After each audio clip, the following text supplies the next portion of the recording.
La relation est vieille comme le monde, celle de la sorcellerie et le sport. De tout temps, les footballeurs dans le monde et ceux d'Afrique en particulier ont toujours nagé dans ces eaux où le palpable est mis en retrait. Jadis très visible dans les championnats des vacances de nos enfances, la sorcellerie a pris de l'ampleur au point de dépasser les clivages amateurs. Si l'Afrique de l'Ouest est la vitrine de cette pratique, les autres parties du continent noir ne sont pas pour autant épargnées. Les ongs, comme on les appelle en langue locale, ont été interdits par la Ligue professionnelle de football sénégalaise, en intimant l'interdiction du port d'amulettes aux joueurs sur les stades. La fédération frappait un grand coup.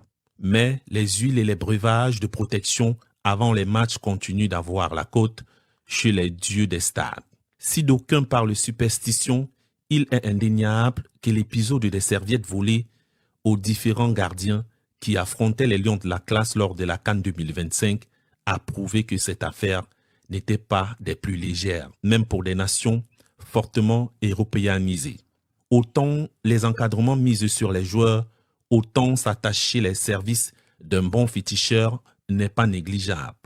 On se rappelle que la population malienne avait failli lyncher un charlatan qui avait reçu une forte somme d'argent pour faire gagner les aigles du Mali.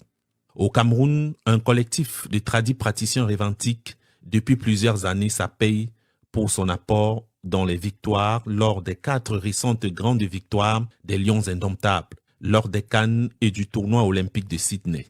Comment par la voix de leurs représentants ont-ils réussi à crier sur tous les toits que l'État du Cameroun leur devait une créance de plus de 5 milliards de francs CFA sans jamais être inquiétés? Beaucoup voient en ce comportement une reconnaissance de l'État camerounais. Au Nigeria, aucune équipe n'est performante sans son juge. C'est pas le sélectionneur Eric Sekouchel qui me démentira.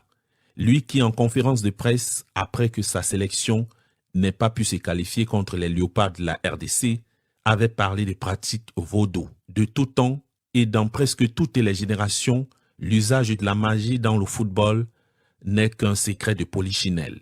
Bien que certains font semblant de ne pas réellement y croire, la sorcellerie ou autres pratiques semblables sont présentes dans le football sous divers noms.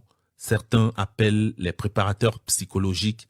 C'est sous ce nom que beaucoup de féticheurs charlatans marabouts devant Dieu et leurs clients sont intégrés dans les délégations.